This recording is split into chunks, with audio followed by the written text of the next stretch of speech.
ምዕራፍ 34 እንደገና የተሰሩት ጽላቶች።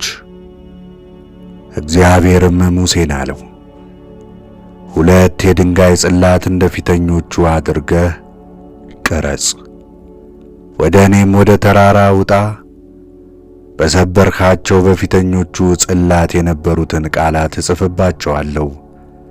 ለጠዋትም የተዘጋጀሁን ወደ ሲና ተራራ ወጥተህ በዚያ በተራራ ራስ ላይ በፊቴ ቁም። ከአንተም ጋር ማንም ሰው አይውጣ፣ በተራራውም ሁሉ ማንም አይታይ። መንጎችና ከብቶችም በዛ ተራራ አጠገብ አይሰማሩ። ሙሴም እንደ ፊተኞቹ አድርጎ 2 የድንጋይ ጽላት ቀረጸ። 2ቱንም የድንጋይ ጽላት በእጁ ወሰደ። በነጋውም ማልዶ እግዚአብሔር እንዳዘዘው ወደ ሲና ተራራ ወጣ። እግዚአብሔርም በደመናው ውስጥ ወረደ፣ በዚያም ከእርሱ ጋር ቆመ። የእግዚአብሔርንም ስም ጠራ። ጌታም በፊቱ አለፈ። ስሜም ጌታ እግዚአብሔር መሐሪ ይቅር ባይ፣ ከመዓት የራቀ ምሕረቱ የበዛ ጻድቅ፣ ለብዙ ሺህ ጻድቅን የሚጠብቅ፣ ቸርነትን የሚያደርግ፣ አበሳንን እና መተላለፍን ኀጢአትንም ይቅር የሚል፣ በደልንም ከቶ የሚያነጻ፣ የአባቶችንም ኀጢአት በልጆች እስከ 3 እስከ 4 ትውልድ በልጅ ልጆች የሚያመጣ አምላክ ነው ሲል አወጀ። ሙሴም ፈጥኖ ወደ መሬት ተጎነበሰና ለእግዚአብሔር ሰገደ። አቤቱ በፊትስ ሞገስ አግኝቼ እንደሆነ ይህ ሕዝብ አንገተ ደንዳና ነውና ጌታዬ ከእኛ ጋር ይሂድ፣ ጠማማነታችንን ኀጢአታችንንና በደላችንን ይቅር በለን፣ ለአንተም እንሆናለን አለ። እግዚአብሔር ቃል ኪዳኑን እንደገና ማደሱን። እግዚአብሔርም ሙሴን አለው፣ እነሆ እኔ በሕዝብ ፊት ሁሉ ቃል ኪዳን አደርጋለሁ፣ በምድር ሁሉ በአሕዛብም ሁሉ ዘንድ እንደ እርሱ ያለ ከቶ ያልተደረገውን ታላቅ ታምራትን አደርግልሃለሁ። እኔም የማደርግልህ ነገር ድንቅ ነውና አንተ በመካከሉ ያለህበት ይህ ሕዝብ ሁሉ የእግዚአብሔርን ሥራ ያያል። በዚህ ቀን የማዝህን ነገር ጠብቅ። እነሆ እኔ አሞሬናውያን፣ ከነዓናውያን፣ ኬጢያውያን፣ ፌርዜናውያን፣ ጌርጌሶናውያን፣ አዌዎናውያን፣ ኢያቡሴዮናውያን ከፊትህ አወጣለሁ። በመካከል ወጥመድ እንዳይሆኑብህ አንተ በምትገባበት ምድር ከሚኖሩ ሰዎች ጋር ቃል ኪዳን እንዳታደርግ ተጠንቀቅ።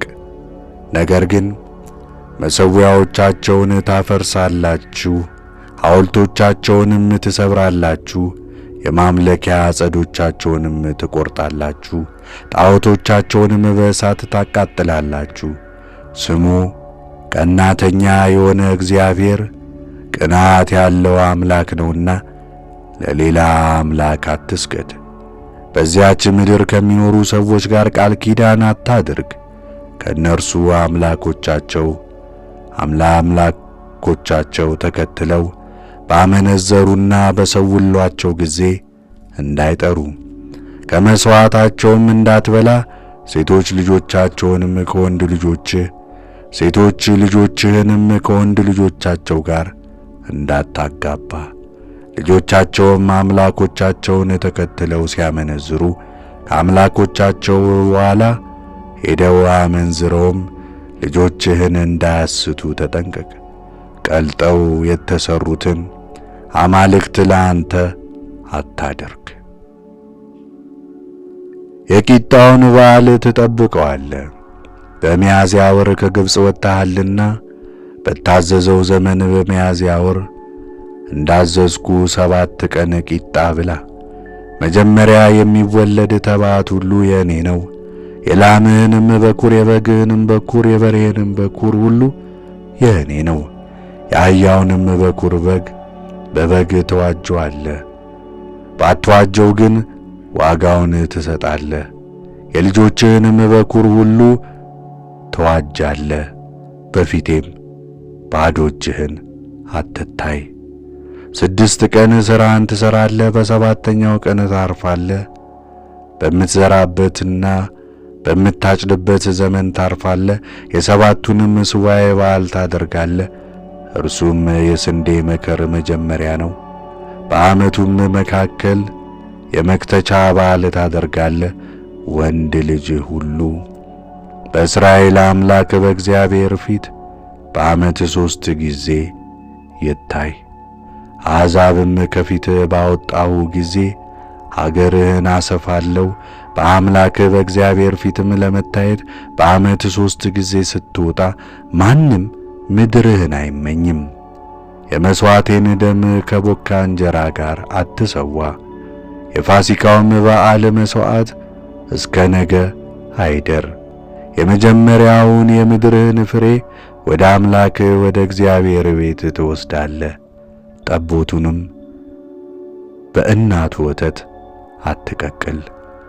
እግዚአብሔርም ሙሴን በእነዚህ ቃሎች ከአንተና ከእስራኤል ጋር ቃል ኪዳን አድርጌያለሁና እነዚህን ቃሎች ጻፍ አለው። በዚያም 40 ቀንና 40 ሌሊት በእግዚአብሔር ፊት ነበረ። እንጀራም አልበላም፣ ውሃም አልጠጣም። በጽላቱም 10ሩን የቃል ኪዳን ቃሎች ጻፈ። የሙሴ ፊት እንዳበራ። እንዲህም ሆነ፣ ሙሴ ከሲና ተራራ በወረደ ጊዜ 2 ጽላት በሙሴ እጅ ነበሩ። ሙሴም ከተራራው በወረደ ጊዜ ከእግዚአብሔር ጋር ሲነጋገር ፊቱ እንዳንጸባረቀ አላወቀም ነበር።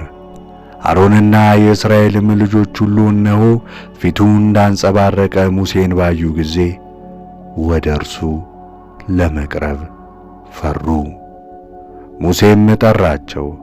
አሮንም የማኅበሩም አለቆች ሁሉ ወደ እርሱ ተመለሱ። ሙሴም ተናገራቸው። ከዚያም በኋላ የእስራኤል ልጆች ሁሉ ወደ እርሱ ቀረቡ። እግዚአብሔርም በሲና ተራራ የተናገረውን ነገር ሁሉ አዘዛቸው። ሙሴም ለእነርሱ ተናግሮ ከጨረሰ በኋላ በፊቱ ላይ መሸፈኛን አደረገ። ሙሴም ከእርሱ ጋር ይነጋገር ዘንድ ወደ እግዚአብሔር በገባ ጊዜ እስኪወጣ ድረስ መሸፈኛውን ከፊቱ ያነሳ ነበር። በወጣም ጊዜ ለእስራኤል ልጆች የታዘዘውን ነገር ይነግራቸው ነበር። የእስራኤልም ልጆች የሙሴን ፊት እንዳንጸባረቀ ያዩ ነበር። እርሱም ከእርሱ ጋር ሊነጋገር እስኪገባ ድረስ እንደገና በፊቱ መሸፈኛ ያደርግም ነበር።